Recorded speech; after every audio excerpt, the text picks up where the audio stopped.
DoMa Sports Talk worldwide with some news from the world of boxing.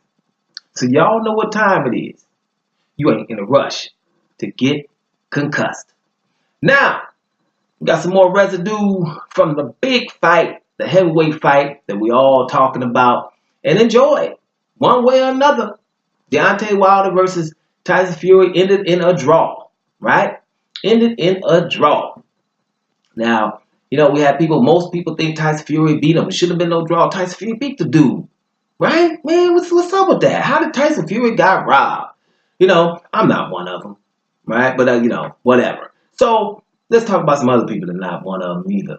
Right? The WBC has come out with a few statements. They are proud of the decision. Right? They think the decision was a good decision. They're proud of the decision. They said they're proud of both fighters and judges. Right? He said the judges are honorable within the box community, unquestionable integrity, and honorability. Right? Think about that. Extremely proud of the behavior and the sportsmanship of both fighters. These are quotes from the WBC. And here's one that you might like. Right? This fight had 2 knockdowns, which certainly made the difference, which allowed Deontay Wilder to defend his title successfully. Now, like I was saying before, 2 knockdowns. Right? You guys cannot ignore 2 knockdowns. Because let's just say 2 knockdowns, well, that's 2 rounds. And we got 10 rounds left. All Deontay got to win is 3 of them. Now, some people are like, well, Deontay didn't win none. Deontay didn't win 1 or 2, whatever. I definitely got him winning 3 of the last 10 rounds. That's all he had to really do.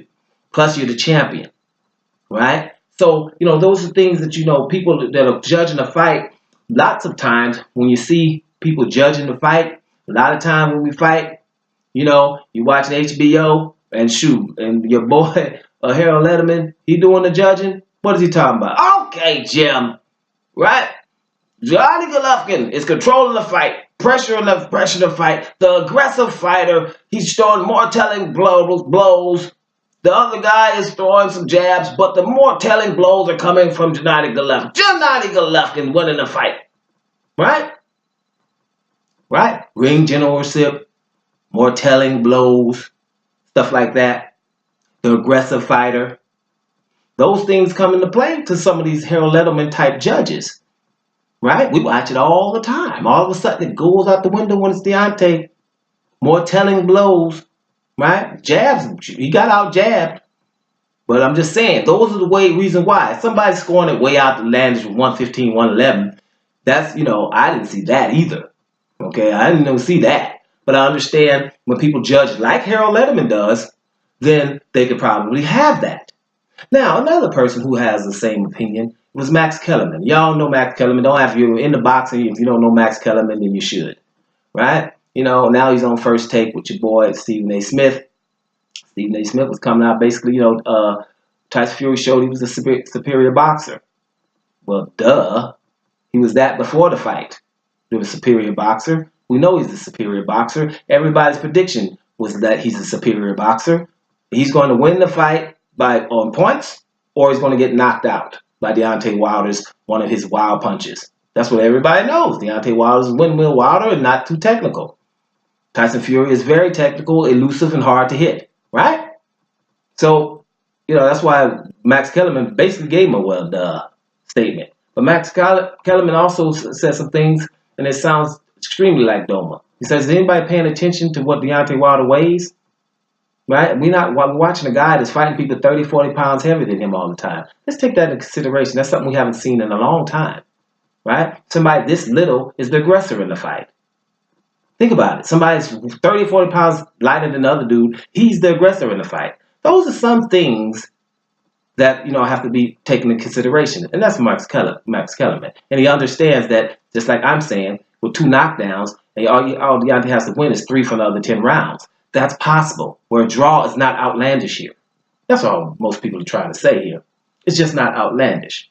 But, people want to, get outraged about the fight. Just like they did Jeff Horn versus Manny Pacquiao. Outraged.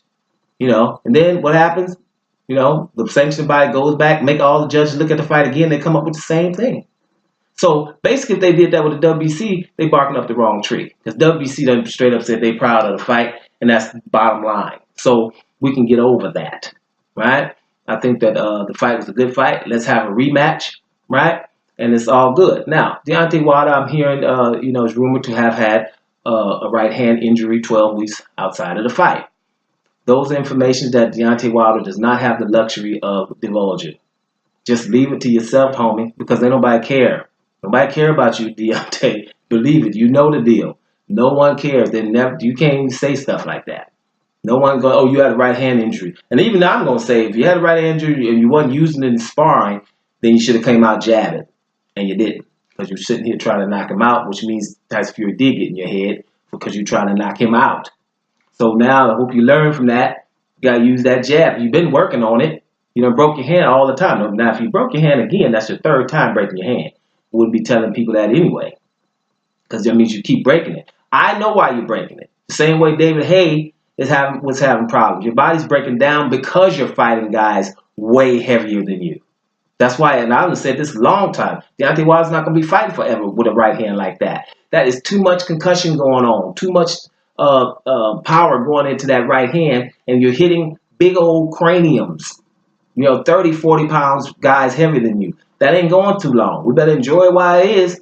All them people that's hating Deontay now, let their grandkids hate 20 years from now. Their grandkids come up talking about Deontay Wilder was nothing. They're going to be telling them, no, well, I don't know. I didn't like him at the time.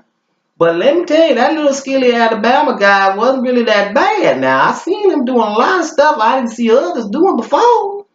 But I couldn't control myself back at that time. I had an ism going, and it just kind of controlled me. But when I look at it in retrospect, I'm going to have to tell you, that little skinny guy wasn't that bad.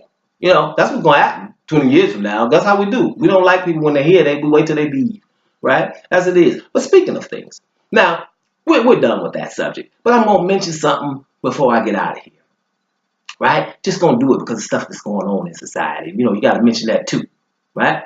Get the Deontay Wilder type thing, have a rematch, and that's all it is to it. Anthony Joshua, you want to get in the mix now a little bit more than you did before, go ahead. If not, who cares, right? We got some heavyweights stuff going down, right?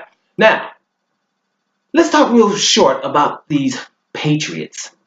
And what I mean, I don't mean the ones from New England, not the New England Patriots. The Patriots that had a problem with brothers kneeling, all right? Brothers kneeling during the national anthem for NFL players. And they were kneeling because of the young brothers that are getting shot, running in the opposite direction of policemen, because our policemen seem to not even be able to shoot in lower extremities, right? Because brothers, no one cared, right? And we were talking about patriotism, right? So I was telling you then, well, a patriot would not like that the flag is being shown horizontally on a football field. That's a no-go to a patriot. But they never really say anything about it. The flag all over the field, half of the field covered with a flag. It's not supposed to be that. It's supposed to be vertical at all times. But Patriots seem to miss that one. Now, wouldn't a patriot not like it when your president is in cahoots with the enemy? Wouldn't the Patriots really get upset about that? Because my point right now is, where are the Patriots? Our president is being shown that he has a whole lot to do, even during his campaign, with the Russians. Now, we got names. We got Manafort. We got Cohen. We got Flynn. These are all people that are dealing directly with him, either on their way to jail or already in there, right? The Russian collusion. It's going to be proved soon, right? Mother's going to prove this soon. But the point is, where is the outrage? Where is the outrage from the Patriots? Because a patriot would not like that our president is dealing with the enemy, right? He wouldn't like that would bother them. That would irk them, especially the soldiers and people that sending their kids to, they don't like that because you're patriots. So if an American kneeling for the national anthem and not sitting, kneeling for the national anthem to help other Americans to be aware of other Americans being killed, those patriots that didn't like that would not like the fact that our president is obviously have something to do with Russians. right? Being paid, giving gifts of $50 million to Putin, and we're wondering why he's acting so funny when he's around Putin, and all those things that's about to be proven. Now, right now, that was still not proven. If you're doing that, yeah, right, you're on the boat and you're waiting till it's not going to float no more. Or you're on a train that's about to crash. You know it's proven, right? You can't, everybody is not going to be criminal around the guy and the main guy isn't. It's not going to happen. But okay, if that's what your argument would be. But even if it was almost proven, the outrage should be coming from patriots. Not just saying anybody. I'm saying the same patriots that were upset about people kneeling at the national anthem. I'm expecting to hear from these guys real soon. You haven't. And if you don't, then that wasn't patriotism. That was another ism that we've been telling you that it was the whole damn time. Keep your eye on that too. Sometimes we can't just talk boxing. You know what I'm saying? Because this is a bigger story. And when we try to tell you things that are going on in boxing because of people like that, these false patriots, right? They're infiltrated in boxing. They're just not in politics. They're all over the place. So when we tell you about things like that, that is huge right now, huge, our president's more important. Imagine Obama having one of the tweets that Donald Trump had. One. Or one of a half day of the transgression Donald Trump has. A half day.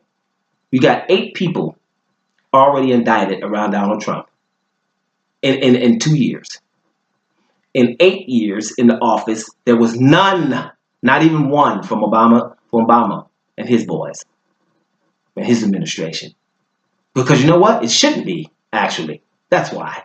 But we've become to the point, whoa, ho-hum, it's just another one. No.